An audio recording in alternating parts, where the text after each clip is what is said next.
बहुत सारे लोग कहते हैं कि यार हमारा शेंजन वीज़ा नहीं लग रहा, पहले हम दुबई जाते हैं, वहाँ अपनी थोड़ी प्रोफाइल बना लेते हैं, फिर दुबई से वीज़ा लेके यहाँ यूरोप की तरफ निकलते हैं। तो पहले तो ये बताएं उन लोगों के लिए कि जो दुबई से पाकिस्तान से दुबई आना चाह रहे हैं, और दुबई में काम की पोजीशन क्या है?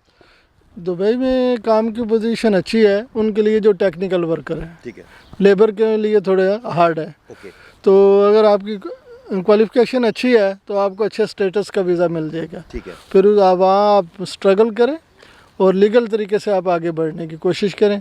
तो अच्छा, मैंने सुना है कि उसी तरीके जिस तरह यूरोप में है उस तरह दुबई में भी इसी तरह का सीन है कि जितने भी हाईली क्वालिफाइड हों तो शुरू में आके आपको ज़ीरो से जब स्टार्ट होते हो तो करनी मजदूरी पड़ती है वहाँ पर भी।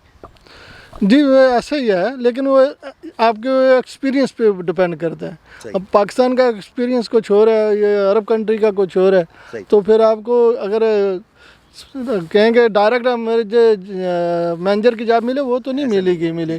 आपको सुपरवाइज़र की मिल सकती है, असिस्टेंट सुपरवाइज़र से। तो आपने वहाँ से 1-2 साल एक्सपीरियंस तो लेना है ना। क्यों इतनी बड़ी तादाद में लोग स्विच कर रहे हैं? उसके जो मेरे नज़दीक सबसे बड़ी वजह ये है कि वो हमारे पाकिस्तान के हालात हैं, जिस तरह की महंगाई हो गई है। तो जिस आदमी को भी चांस मिलता है वो कोशिश करता है आगे बढ़ने की। तो यही वजह है मेरे। मतलब ये है कि मैंने ये देखा कि जितने लोग वहाँ पे 20-20 साल से रह रहे थे वो ये कहते हैं जब हमारी नौकरी ख़त्म होगी तो हमें वापस पाकिस्तान जाना पड़ेगा, लेकिन अभी पाकिस्तान की जो सिचुएशन है वो बहुत ज़्यादा ख़राब है, जिसकी वजह से हम ये चाहते हैं कि वो यूरोप मूव हो जाएं। ऐसा ही है? नहीं, मेरे नज़दीक इसकी डिफरेंट वजह है। बताइए। जो आप इंसान आउट कंट्री में काम करता है वो बाद में 10 साल या 15 साल बाद में जाके पाकिस्तान में अपने आप को एडजस्ट नहीं कर सकता उसके। तो वहाँ के जो एक्सपेंसेस हैं वो उसके आउट ऑफ रीच हो जाते हैं। तो अच्छा ये बताएं कि वीज़ा आपका कैसे लग गया पुर्तगाल का? दुबई में कितना अरसा रहा है? थोड़ी अपने बारे में स्टोरी बताइए। मैं दुबई में तकरीबन 12 से 13 साल 15 साल तक रहा हूँ। तो मेरा जो वीज़ा प्रोफाइल था वो अच्छा था। तो मेरा इजीली लग गया। अच्छा जी जी। मतलब कितनी कोई बैंक स्टेटमेंट दिखाई है आपने? क्या अपनी ट्रैवल हिस्ट्री दिखाई है? क्या डॉक्यूमेंट थोड़े बहुत बताएं। मेरे ट्रैवल हिस्ट्री भी थी। ठीक है। तो मेरी जो बैंक स्टेटमेंट वो भी थी कि मंथली काफ़ी अच्छी इनकम आती थी। ठीक है। तो मैंने उसको मेंटेन किया हुआ था, जैसे आपकी वीडियो वगैरह देख के। सही है, शुक्रिया। तो 3 माह की मैंने बैंक स्टेटमेंट साथ लगाई थी बैंक स्टैंप के साथ। ठीक है। और उसके अलावा जो सपोर्टिंग डॉक्यूमेंट है वो लगा के मैंने स्पेन के लिए अप्लाई किया था। अच्छा, स्पेन का वीज़ा लिया आपने दुबई से? कितने टाइम में आपका स्पेन का वीज़ा आया? Within 3 days. दूसरा, मुझे रब्बानी भाई ये बताएं कि आप देख रहे हैं कि मैं अपनी वीडियोस में हर वीडियोस में बताता हूं कि यहाँ नौकरी की मुश्किलात हैं। कार्ड तो मिल जाता है, पासपोर्ट भी मिल जाता है, लेकिन यहाँ मैंने पासपोर्ट वालों को भी रुलते देखा है और कार्ड वालों को भी रुलते देखा है।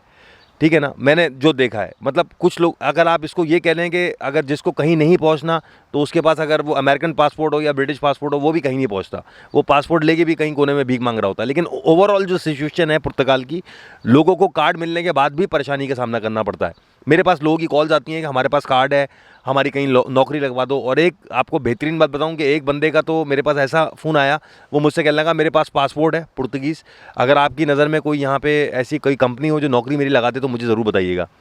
तो आपको तो मैंने बताया, अपने चैनल के तवज्जुह से तमाम लोगों को मैं बताता हूँ कि यहाँ के नौकरी में मसाइल हैं बहुत ज़्यादा। दूसरी बात है कि हम लोग जब घर से निकलते हैं ना तो हमारे पास टेक्निकल एक्सपीरियंस नहीं होता, जो सबसे बड़ी वजह यहाँ आके हमें रोज़गार नहीं मिलता।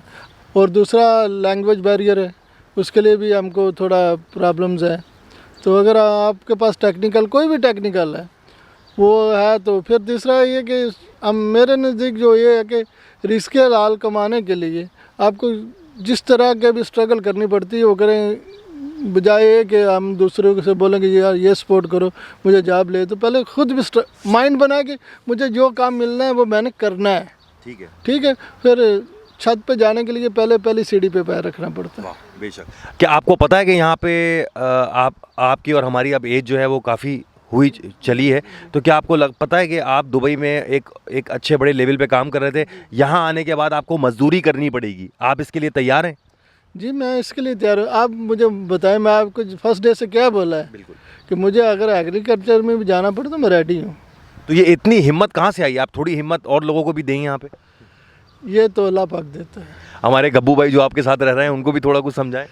देखिए ये तो अल्लाह पाक देता है, अल्लाह पे तवक्कुल रखें, बिस्मिल्लाह पढ़ के निकलें। ठीक है। ठीक है। वो रिज़्क देने वाला बहुत है, वो आप खुद बंदोबस्त कर देगा। और ये मत सोचे कि वो मेरी एज इतनी होगी मैं ये काम नहीं कर सकता, नहीं, आपने रिस्क हलाल कमाना है और उसके लिए जो काम अच्छे तरीके से मिलता है वो करें। डैट्स सही है। आगे क्या प्लान कर रहे हैं? यहाँ कार्ड लेने के बाद रुकेंगे या मूव करेंगे यहाँ से? जी मैं यहीं रुकूंगा। यहीं रुकेंगे। उसकी वजह ये है कि इस कंट्री ने मुझे इज़्ज़त दे रहा है, सही। तो मैं इसकी इज़्ज़त को संभाल के रखूंगा। जी आप जिस कंट्री में भी रहें उस कंट्री के लॉ का ना एहतराम करें और लॉ को कभी भी अपने हाथ में ना लें। इंशाल्लाह ज़िंदगी में कामयाब रहें। ठीक है मेरे दोस्तों, अपने ख्याल रखें। इंशाल्लाह अगली वीडियो में आपसे मुलाकात होती है।